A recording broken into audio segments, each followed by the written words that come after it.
You can only imagine how many messages, comments I get on my YouTube channel every day. And as you can imagine, I don't respond to many of them for multiple reasons. The big one, the big reason is really quite simple. That if I respond to the points made by Christians, the arguments that evangelicals make, what they do is they just delete their message. So what happens is that if I respond to them and they don't like that I respond, they don't go, oh, I didn't know. They just delete their message and thus deleting my message. So I don't bother. But today, this Christian makes a comment on a video, and it was such an important comment that I said, I'm going to answer you, which I wrote out the answer.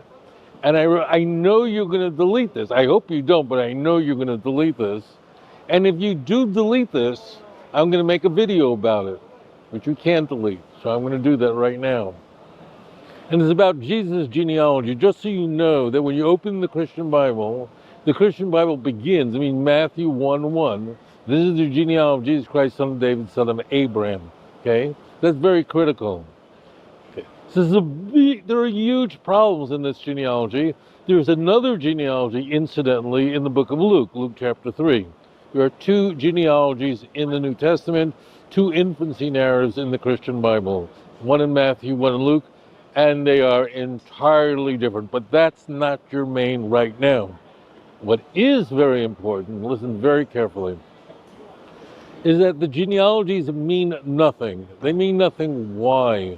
Because both Matthew and Luke claim that Jesus was born to a virgin, which means Matthew and Luke's genealogy, again, Matthew 1, Luke 3, are the putative genealogies of Joseph, who is the husband of Mary. But according to Matthew and Luke, Joseph wasn't Jesus' father, so it's irrelevant. Do you understand the magnitude of that? That means when the church claimed that Jesus was born to a virgin, and only 2 books out of 27 books in the Christian Bible make that claim, it completely sabotages the possibility that Jesus can be the Messiah. Why? That means he can't be from the house of David. Why? Because you know what tribe you're from through your father. Why? Because the Torah says so. Where? Numbers chapter 1. It's really that simple. But as it turns out, the situation gets even worse in that the two infancy narratives disagree and the two genealogies disagree. In fact, who was Jesus' father? Was it Jacob, as in Matthew, or Haley, as in Luke? I don't know. They're totally different, totally different. Now for the point. Listen very carefully. So this guy makes 3 points. The point number 1 is that Matthew's genealogy of Jesus, or Joseph, is not really the genealogy of Jesus. So the reason for that is that Juconia in verse 11 of chapter 1 is cursed. So he goes, that's not even the genealogy of Jesus. And if it isn't, then why give it? It doesn't even make any sense. Luke's genealogy, he claimed, is the genealogy of Jesus through Mary. I want you to listen very carefully. So how do Christians try to solve this problem? They variously say that Luke's genealogy is really the genealogy of Mary, that Mary was from the house of David. And some Christian apologists, defenders, say, oh, Matthew's genealogy is really tracing the genealogy of Mary, who is the physical mother of Jesus. She's the Theotokos, okay? It's irrelevant completely, number 1, because mothers cannot convey tribe identity. Number 2 is it says it nowhere in Matthew or Luke. Nowhere in either of those genealogies does it claim that this is the genealogy of Mary. It says explicitly that this was the genealogy of Joseph, not Mary. And in fact, in Luke chapter 1, it says openly that it was Joseph that was from the house of David, not Mary. Where? Luke 1:27. So this is complete, utter nonsense.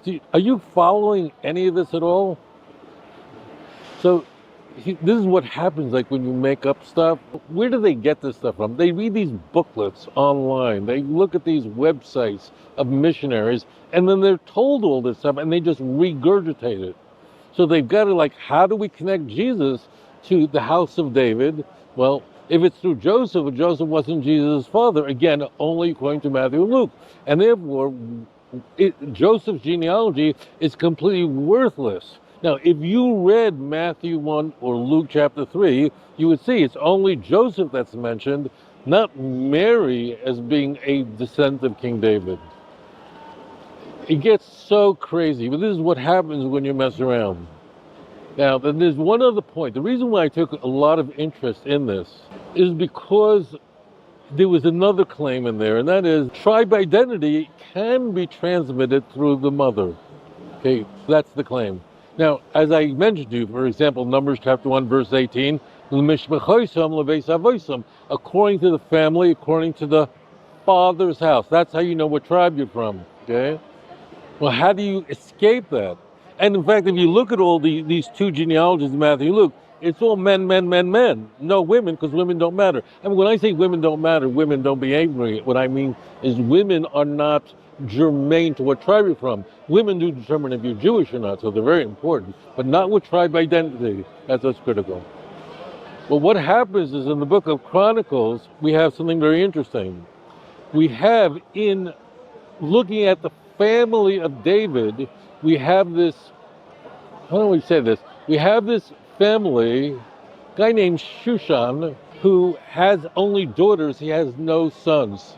He has a slave that's an Egyptian, and he then has his daughter marry this Egyptian slave. And then the book of Chronicles enumerates in chapter 2 all the descendants of this couple. The couple, the girl is a Jewish girl who's married to an Egyptian slave because her father arranged it. But the point is, nowhere in this whole line, I think it's about 15 generations, they say that they are from the house of David. It doesn't say it anywhere. So why would Chronicles even mention it?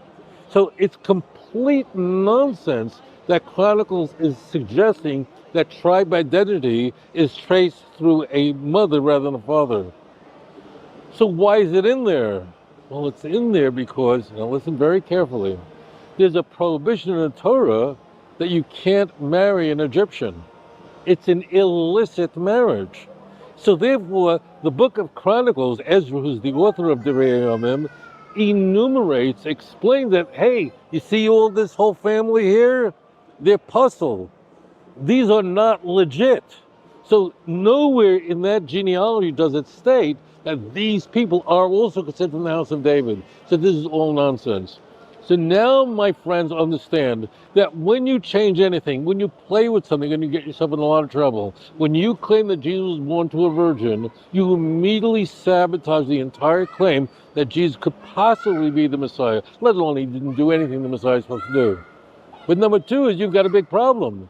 You have no biological connection between Jesus and King David, and Mashiach has to come from the house of David. It's very, very critical. In fact, in Tanakh, Mashiach is called David. See Ezekiel 37, verse 24 and 25 as an example. So nowhere in the book of Chronicles does it say that the descendants of Shushan, meaning his daughter's descendants, were considered, regarded as the house of David. On the contrary, why are they listed? Because they were born to an illicit relationship. Why? Because Torah says, don't take an Egyptian. And then you wonder why it's hard for me to comment on the thousands of comments that appear on my YouTube channel. What am I saying to you? I want you to listen very carefully. I don't want you to depend on Rabbi Singer. I want you to look it up for yourself.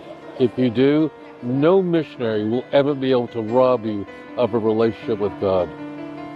Shalom. If you enjoyed this program, please like and subscribe.